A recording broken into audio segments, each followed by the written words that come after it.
The science behind getting your mind ready and what fuels it. Starting your study time shapes what happens later, since your mind acts like a powerful machine, taking orders straight from you. Downhearted as you drop into your chair, thinking this stretch ahead will drag and drain, switching your brain right away into slow, defensive motion. Seeking escape begins fast. One pinging on your device, one smudge needing to be wiped, since pain has been named by you for this job. Even before flipping paper once, real sharpness gets blocked by your own setup. Yet those who rise high often pull off one quiet mental move known as handling expectations. Not fighting the effort lets something clever happen. Fooling your head to see work as light, doable, maybe kind of fun. Picture this: 30 minutes and I've got this chapter handled.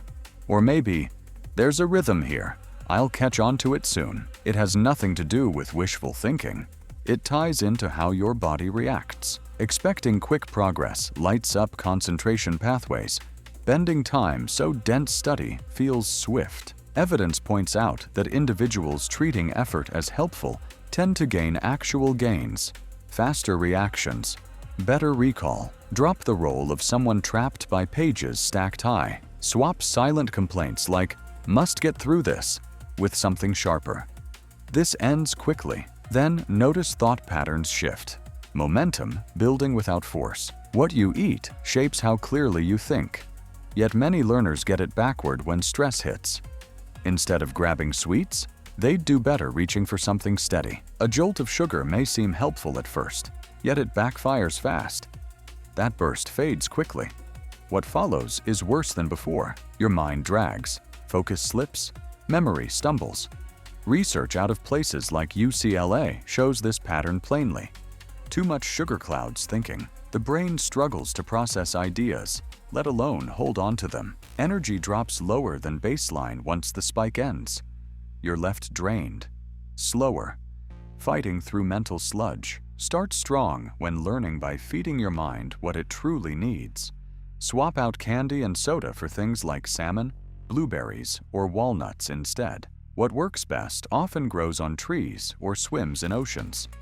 Your thoughts move faster when powered by real food, not processed junk. Omega-3s and natural compounds let brain cells talk clearly, without fog. Sharp thinking comes from choices made before opening the books. Energy stays even when stress climbs. Clarity follows where sugar once slowed things down. The 3-pass approach to deep understanding. Start by shifting how you handle reading. Most folks let words slide past their eyes, losing nearly everything right away. Instead of drifting along, pretend someone will test you hard on this, starting in 10 minutes flat, using nothing but what's on the paper now before you. Your mind snaps awake when stakes feel real. It leans in, searches actively, pulls out facts like treasure. Reading turns into gathering, not just glancing. Each round has its own job, clear and separate from the others. Start by skimming straight through. Just get how it hangs together. Rush past names and figures. Save those for later. See the frame. Feel the flow. Notice what carries the weight. Your mind builds a kind of shelf just by moving fast. Come back once, then again. You're slower now, with shape already known. Gaps show themselves clearly. Small facts stick easier when they have a place to land. 3 readings deep. You're no longer skimming. You're shaping meaning. Each pass sticks pieces into place, instead of letting thoughts slip away as they do during aimless repeats of the same page. Memory builds quietly here, not through force, but through repeated touch. The 80-20 pattern and how time limits change. Work. 30 seconds past 3 minutes. Time moves forward without pause. A shift occurs near 4:33. Moments stack quietly behind each number. Getting ahead isn't tied to effort alone. What matters more is how sharply you choose what to focus on. Top learners often rely on a pattern. Just 1/5 of their work drives nearly all their outcomes. That small chunk tends to shape most of their test performance. Many get stuck wading through minor points, stuff rarely ever asked in class. Instead of covering everything, they hunt for that vital fraction first. Start skipping line-by-line pages once you've seen the summary up front. Instead, flip right to what stood out when your teacher spoke, highlighted ideas, key phrases in print. Check older tests. Some patterns show themselves fast. Picture having just 60 minutes before sitting down to write. What piece grabs the meaning fastest? Pour attention where weight gathers, not everywhere. Speed isn't luck. Precision shapes results. A small chunk mastered beats wide, shallow sweeps each time. Mastering how you get things done starts when tasks stop running your day. Instead of reacting, shape your hours with purpose.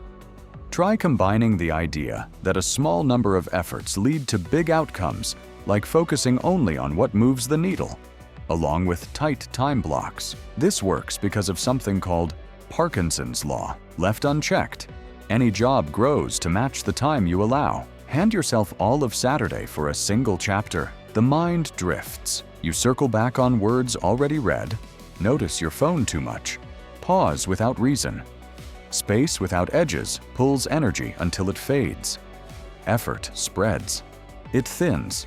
It helps me lose weight. Right then, toss in a firm cutoff, like locking in 30 or 60 minutes with a timer, and the scene flips. Suddenly, that squeeze you place on yourself builds a kind of spark, nudging your mind from drifting into doing. With seconds dropping away, the usual mental chatter quiets, pulled under by sharper focus, fixed only on what's right in front. Time's march pushes you to guard each thought like it's scarce, stripping detours and zeroing in on what truly counts. Trying too hard can backfire. Aim instead for a target that stretches you but won't leave you drained. Picture this.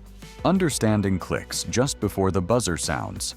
That kind of pressure wakes up your thinking, sharpens it. A burst like that beats long stretches of dull page flipping, where nothing stays in memory. Time running out changes everything. It makes focus snap into place. Suddenly, it's not about grinding through pages. The task becomes something else entirely. A race with real stakes. You learn quicker when seconds count. And once it's done, your time opens up again. Life waits beyond those notes and chapters. Moments worth having show up only when study stops. Active retrieval focus on teaching and addressing weaknesses. Once you finish reading, move straight into the second part of the 3-2-1 approach. It changes everything. Instead of going over notes again, which tricks you into thinking you remember, do this. Close the book. Put the pages aside. Face an empty wall. Now pretend someone just asked you to break down what you learned. Talk through it like you're sharing cool details with a buddy who's actually listening. Move your arms if needed. Build each idea fresh, using only what sticks in your head. Memory forms when you pull knowledge out, not when you flip back to check. Hitting a mental block? That moment when a word slips away or a step vanishes. Good. Those blanks show where learning needs to grow. Rather than fumble through, turn to the source. Find that missing piece. Relearn it.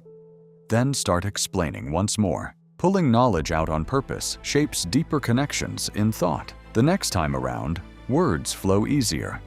Certainty rises. What was shaky now sticks, because recall became routine. That moment lasts from 5 minutes 37 seconds to 6 minutes, 5 seconds on the clock. Stuck places during study? Most folks sidestep them without thinking. Facing real confusion tends to sit heavy. Uneasy. Comfort lives in repeating what's known. Sure, still, learning thrives only where clarity frays. Explaining an idea to another cracks open hidden holes in your grasp. That cozy feeling of knowing fades fast when tested aloud. Going over old ground again and again rarely pays off much at all. Growth kicks in when you dive headfirst into confusion, the kind where nothing makes sense just yet. Right there, stuck between questions without quick fixes, is where progress piles up. That discomfort? It's useful, especially since breakthroughs love hanging around near what you already know. Try something different next time. Call it horizontal learning. Though really, it's about drawing lines between hard bits and bigger pictures. Stuck on a tricky biology idea? Skip the endless drills. See how it fits inside larger body functions. Or trace it backward to older concepts that started it all. Connections inside your head build a web that sticks around longer than random pieces of info. Facing what trips you up might not be fun, yet facing it cuts through average faster than anything else. Tough moments stretch. Thinking past flat recall. Final consolidation 1. Right AI integration. Start by calling it the one right. It's the last step in the 3-2-1 process, meant to reveal how truly clear your understanding really is. While talking lets you speed through gaps using vague phrases, putting pen to paper forces slowness, exposing every crack. Grab a fresh sheet, nothing on it, then fill it with whatever comes back to you about the subject.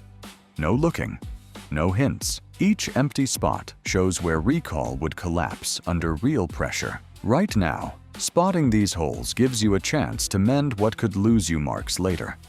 After getting every thought down on paper, line it up beside the source. What slipped through? That is precisely what your mind almost wiped out. Putting those missing pieces back by hand does something quiet but strong.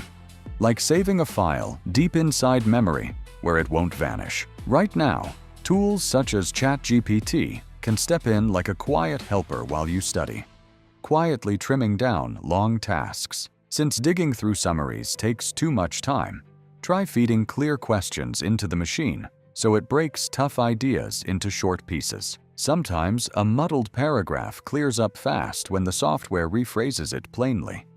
With certain cues, it builds quizzes that mimic real exams, giving you quick checks on what sticks. Notes get sorted without clutter because the system arranges them behind the scenes. Study routines appear neatly laid out, shaped by inputs you give early. Feedback shows up instantly after you draft a summary, pointing out gaps before they grow. This tech handles sorting and structuring, which frees mental space usually wasted on setup. Focus lands deeper on recalling facts instead of shuffling paper. When planning vanishes into automation, effort shifts where it matters. Into repeating, testing, remembering. 8 minutes past the hour, then 28 seconds roll by. Time moves without pause. 36 marks a shift. Something ends there. Moments stack even when unnoticed right before the test. Flip through a log of every error you've ever made. Instead of ignoring slip-ups, collect them on paper or screen in one spot. When something goes wrong, jot it down so next time feels different. Most learners keep tripping on identical problems.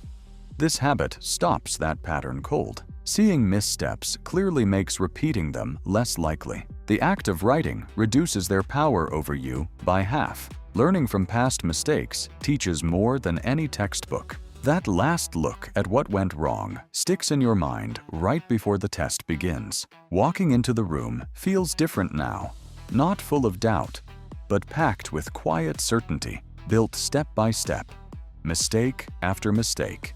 Each one a brick in something solid, a highly efficient system.